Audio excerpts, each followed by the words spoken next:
Assalamualaikum warahmatullahi wabarakatuh. Selamat datang di channel ini. Di sini saya akan membahas perubahan terkait fitur YouTube. Dan tentunya perubahan ini pasti bikin kalian kaget ataupun sedih. Nah, seperti apa sih untuk perubahan fitur YouTube? Yuk, mari kita bahas. Sebelum kita bahas, alangkah baiknya subscribe channel ini dan tekan tombol loncengnya agar kalian tidak ketinggalan informasi terbaru seputar YouTube di channel ini.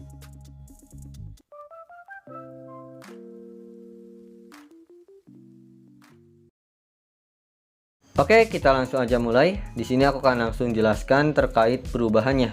Dan seperti aku katakan di awal video, perubahan ini di bagian fitur YouTube. Dan di sini ada dua perubahannya. Yang pertama adalah di kelayakan fitur, ya. Di kelayakan fitur ini di bagian fitur lanjutan. Pasti kalian juga udah pada tahu lah ya, fitur lanjutan yang ada di YouTube Studio Beta di browser. Dan kalau kalian sudah memiliki akses atau fitur lanjutan ini sudah aktif, tentunya kalian akan mendapatkan manfaat lebih ya, misalnya live streaming, mengupload video lebih panjang lah ya, misalnya 15 menit itu bisa, dan masih banyak manfaat yang bisa kalian dapat. Nah, perubahannya itu di fitur lanjutan ini ya. Yang kedua itu adalah di fitur story. Nah, pasti kalian juga udah tahu nih fitur story, apalagi untuk channel yang sudah mendapatkan 10.000 ya subscriber. Pastinya kalian juga udah bisa mengaksesnya lah ya. Dan kalau kalian nih tahu perubahan di fitur story ini, pasti kalian akan kaget dan sedih. Dan karena ya nantilah di sini aku akan jelaskan. Pokoknya untuk kalian yang sekarang nih udah memiliki akses fitur story, usahakan segera manfaatkan ya. Karena kalau enggak pasti kalian akan kecewa ya. Kalau aku juga sedih sih, soalnya aku belum memiliki akses gitu ya. Ya lihat aja, untuk channel aku ini masih 4.000 subscriber kan, jadi belum memiliki akses. Jadi untuk kalian yang sudah memiliki akses, ayo manfaatkan ya, karena itu juga bisa membantu channel kalian. Oke. Nah, di sini aku akan jelaskan kenapa sih ini bisa bikin kalian kaget, kecewa ataupun sedih. Di sini kita langsung aja masuk ya. Aku akan bacakan informasinya. Kita masuk ke sini. Nah, di sini aku akan jelaskan ya. Yang pertama ya, perubahan terkait kelayakan fitur. Nah, ini yang aku kasih tahu tadi ya. Nah, mulai bulan Juli ya, guna membantu melindungi komunitas YouTube, channel yang telah menggunakan fitur lanjutan ya, atau yang memiliki akses fitur lanjutan harus terus mematuhi pedoman komunitas YouTube ya. Paham ya? Untuk mempertahankan akses, channel yang kehilangan akses dapat memperolehnya lagi dengan membangun kembali history channel atau menyelesaikan verifikasi. Nah, ini kalian juga bisa pelajari lebih lanjut. Nah, ini untuk perubahan yang pertama ya. Jadi untuk kalian nih nantinya ya, channel yang misalnya kehilangan akses fitur lanjutan, karena pasti ada aja, karena pasti suatu channel akan melanggar pedoman komunitas ya, pastinya kan untuk fitur lanjutan akan dicabut tuh. Nah, untuk sekarang kalian akan memperolehnya lagi ya dengan membangun kembali history channel ataupun menyelesaikan verifikasi ya. Nah, kalian juga bisa pelajari lebih lanjut ya, misalnya ke sini.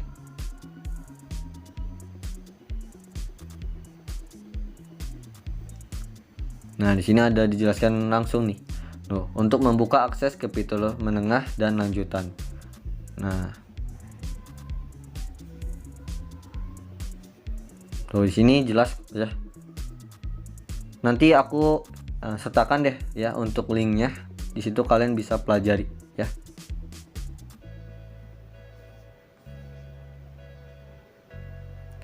Ya, yang kedua di sini ya, untuk perubahannya di bagian kebijakan produk dan fitur ya. Nah, ini kan pedoman komunitas, atau di bagian ya sama aja lah ya, di bagian pedoman komunitas, di bagian kelayakan fitur gitu ya. Nah, ini kebijakan produk dan fitur juga.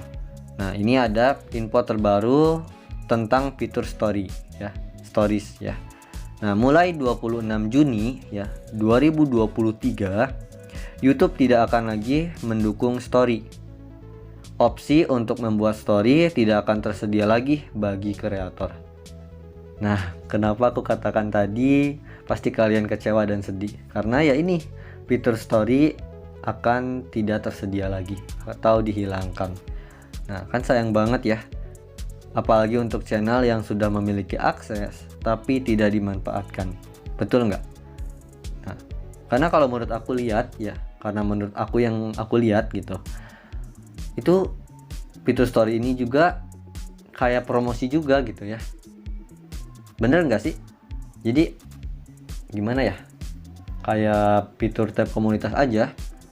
Jadi fitur story ini yang bisa lihatnya itu bukan subscriber kita aja, tapi orang yang belum subscribe juga bisa lihat. Itu yang saya pengen dapatkan gitu ya. Makanya saya juga, semoga aja gitu ya, nanti dapat nih fitur story. Nunggu bentar lagi ya, baru 4.000 subscriber gitu kan. Ini untuk syaratnya kan 10.000 gitu kan, masih lama. Dan ini mulainya itu 26 Juni 2023. Ya, dihilangkannya ya. Sekarang udah tanggal 4 Juni. Wah, beberapa minggu lagi tuh. Jadi untuk kalian yang sekarang masih memiliki akses, ayo manfaatkan ya. Nah, kita juga bisa pelajari lebih lanjut. Nah, di sini dijelaskan juga nih.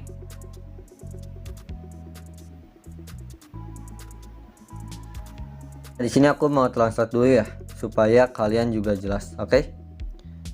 Nah, kita translate ke bahasa Indonesia. Nah, kita bisa baca di sini. Ini dari Meghan ya, tim YouTube, manajer komunitas Postal Asli ini ya.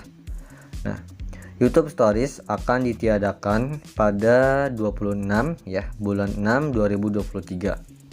Hai kreator, saat ini ada banyak cara untuk berkreasi di YouTube, mulai dari postingan komunitas hingga short, hingga format panjang dan live.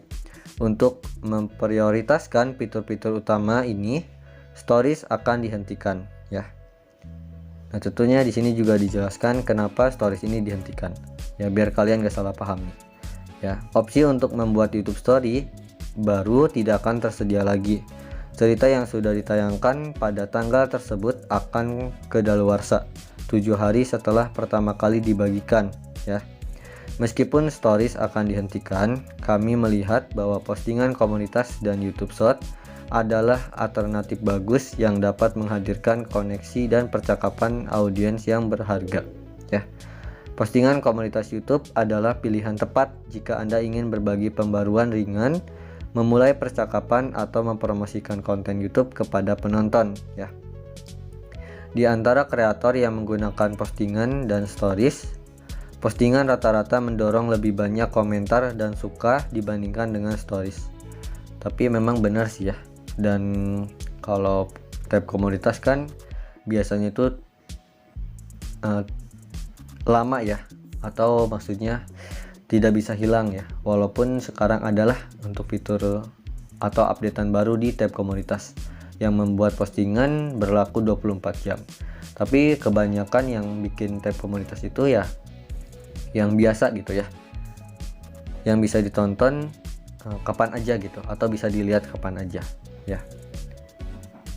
Baru-baru ini kami memperluas akses ke postingan komunitas untuk jutaan kreator dan telah menghadirkan beberapa aspek populer cerita ke dalam postingan komunitas, seperti alat pengeditan yang kaya dan kemampuan postingan untuk kadaluarsa setelah 24 jam. Nah, ini yang aku kasih tahu tadi ya.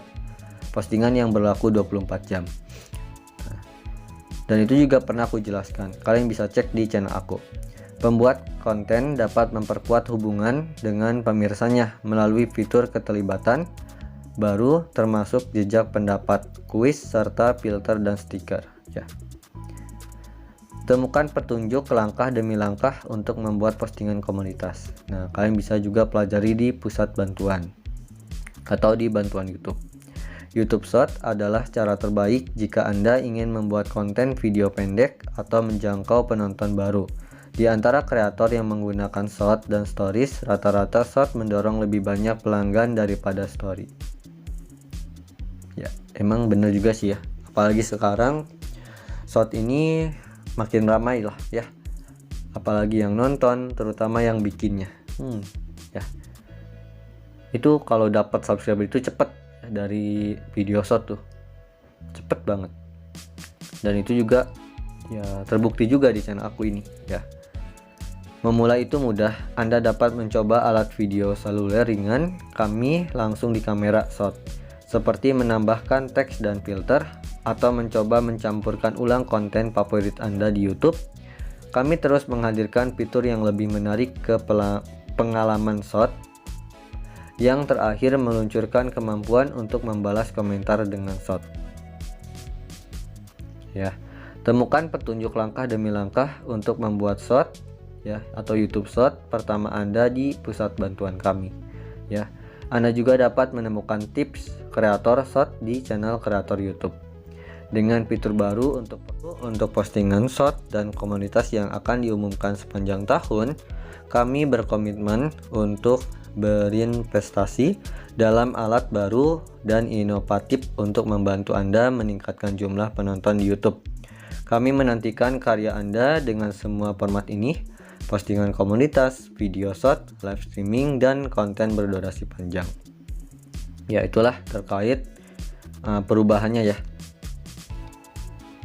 Dan tentunya YouTube pengen ya membantu kreatornya ya, apalagi menjangkau penonton lebih luas lagi. Dan mungkin YouTube melihat datanya, memang itulah kebanyakan kita dapat penonton itu adalah dari short dan tab komunitas. Tapi dipikir-pikir bener juga ya. Ya, seperti itulah ya. Intinya juga menurut aku, manfaatkanlah fitur-fitur YouTube ya, apalagi yang masih ada. Dan semoga aja YouTube nanti akan menghadirkan fitur-fitur baru lagi yang bisa membantu kita menjangkau penonton ya. Terutama dalam mempromosikan secara gratis tentunya ya. Ya. Menurut kalian gimana nih perubahan ini? Kalian bisa komen di bawah menurut kalian gimana ya. Jangan lupa nonton video aku yang lainnya yang nongol di sini. Terima kasih yang sudah nonton. Wassalamualaikum warahmatullahi wabarakatuh. Bye.